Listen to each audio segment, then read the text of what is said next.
In this video, we're going to derive the equation for projectile motion. And so the way that it works is if we were to have some object, such as a ball, and we were to throw that ball into the air, well then the path that that ball's going to make is going to look something like this, right? And so our whole goal in this video is to figure out what is the equation of this path. Pretty much what is y as a function of x for this path. So that's our whole goal, right? It is to find y as a function of x. And so to do that, what we need to really think about is, well, what determines the shape of our path, right? Well, it's determined by two things. It depends on the initial motion of the ball and how the motion of the ball changes as it travels through the air. So starting with the initial motion, we know that the ball is going to be launched at some initial height, right? And we're going to call that initial height y0. The ball is also thrown with an initial velocity, right? And so this initial velocity will point in this direction, as we know, right? And we're going to call this initial velocity v0. The ball is also thrown at an initial launch angle above the ground. And so we're going to call this launch angle right here, right? This launch angle theta. So these three quantities are what determine the initial motion of the ball, right? These three quantities right here. So then what about how the motion of the ball changes as it travels through the air? Well, if we're thinking about how the motion of the ball changes, then we're really thinking about how the velocity of the ball changes, which means we're thinking about how the ball accelerates as it's traveling through the air. Now, as the ball is traveling through the air, there's only one acceleration acting on it, and that is the acceleration due to gravity, which we know points in the downward vertical direction and is denoted with a symbol g. So, now that we know that, what that basically means is we're trying to find y as a function of x for this path, and it's in terms of these four quantities, right? So it's in terms of, right?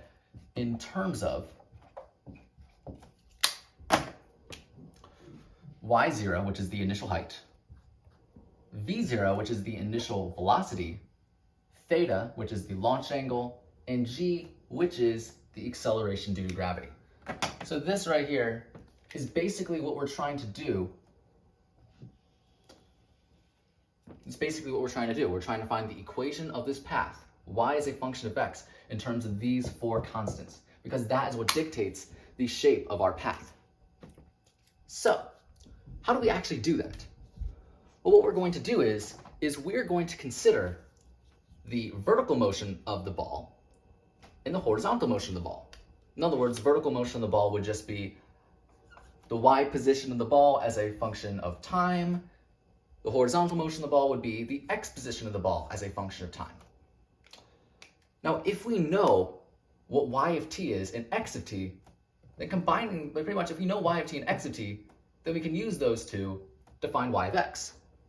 Right? That's pretty much it.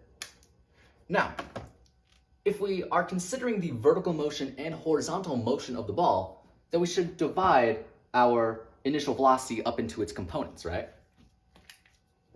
Right? So this would be our x component, and this would be our y component. So x component of v0 would be vx0, y component would be vy0.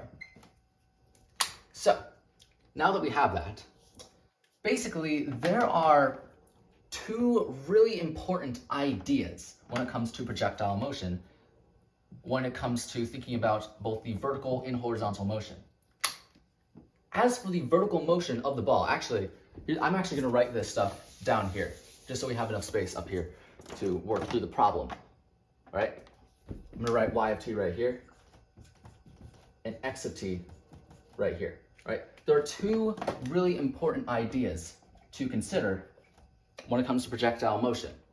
Right? When it comes to the vertical motion of the ball is undergoing constant acceleration, because we know that the only acceleration acting on the ball is acceleration due to gravity, which points in the vertical direction, and it's constant, right? It's constant near the Earth's surface. So that means this idea is that it's a constant acceleration in the y direction.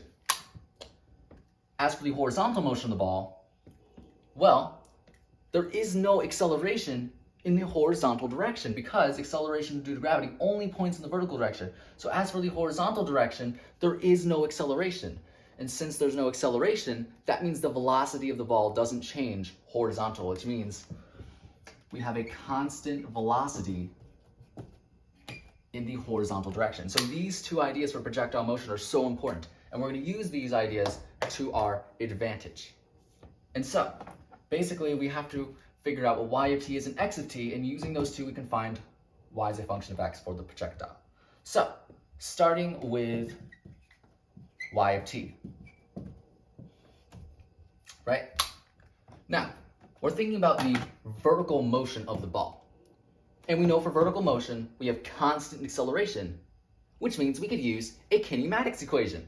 Because we know kinematics equations are based on the idea of constant acceleration. And so it turns out that the equation that we could use is this one right here, right? Right? And the reason why we can use this equation is because really what we're seeing here is basically y as a function of time, right? So that's the way that that works.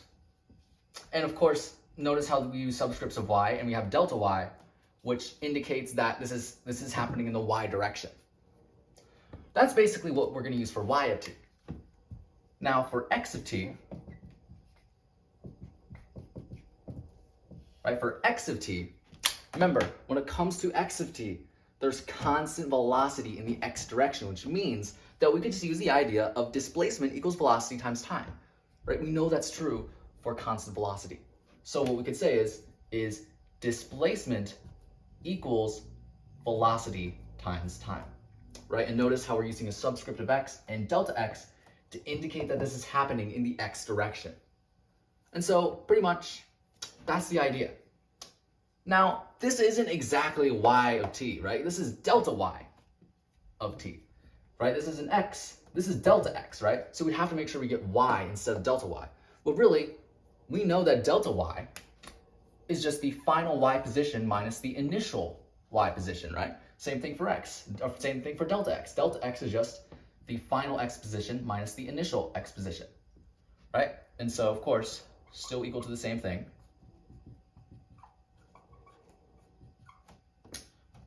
Right?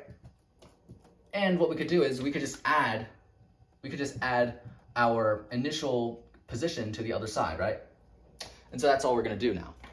Basically what we're going to get from that, just adding it to the other side, we're going to see that y is equal to y sub 0 plus that, right? And the same thing, this, add that to the other side, we'll get that x is equal to x sub 0 plus that. And so now what we have is, we have y as a function of time, and we have x as a function of time. And so now, that's pretty much it. And so what we have to do is we have to find y of t and x of t in terms of these four constants right here that we talked about before, right? So that's what we have to do now. So starting with y of t, right? Starting with y of t. All right, y of 0 is fine because that's one of the constants that we need to have. Now for vy0, well, we could just go back to our components, right?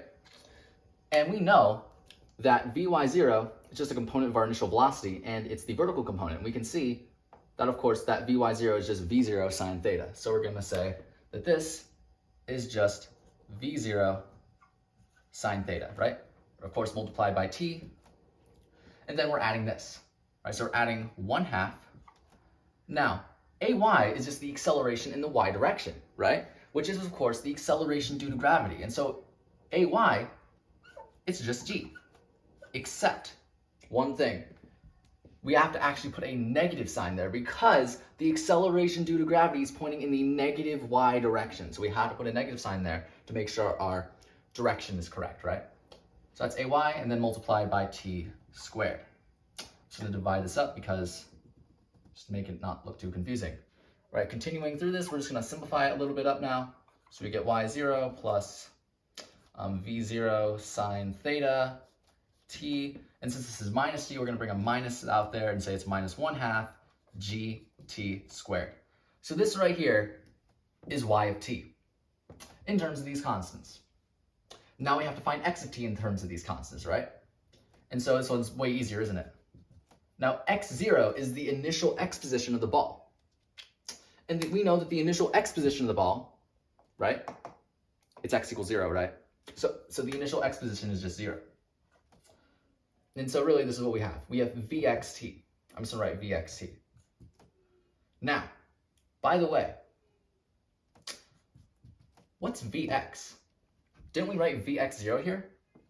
Well, vx and vx0 are the same thing because we have a constant velocity in the x direction. So this is the initial x velocity.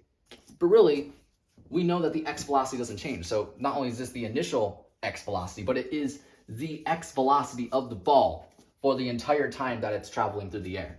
So we can just call it vx. And vx, of course, is just our component right here. It's just going to be v0 cosine theta.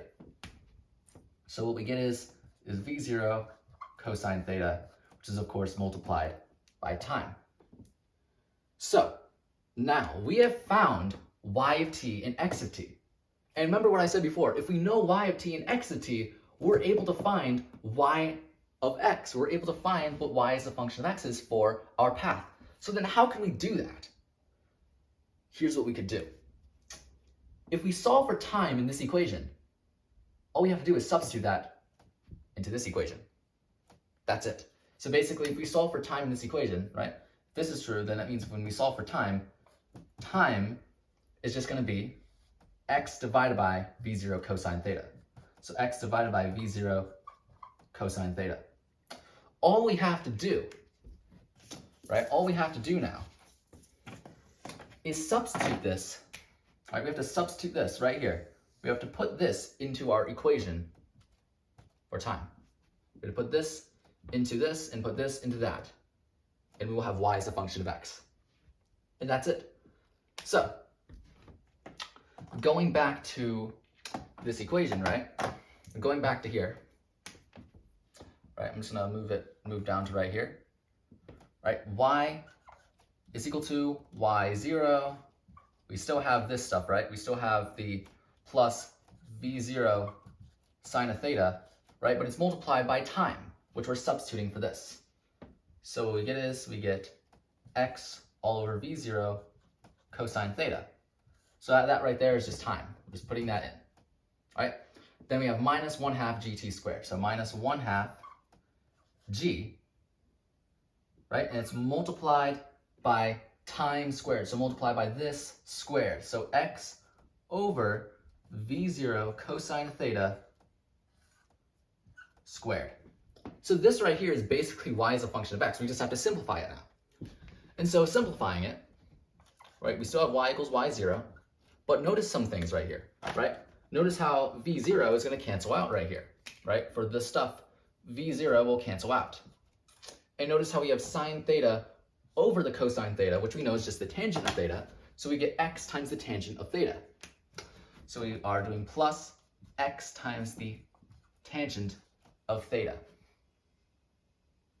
By the way, I'm going to write this slightly lower because this is going to be a little bit to write out. So I'm just going to write this slightly lower. So I'm just going to rewrite that. I realized I was writing a little too high. So y equals y0 plus x tan theta, right?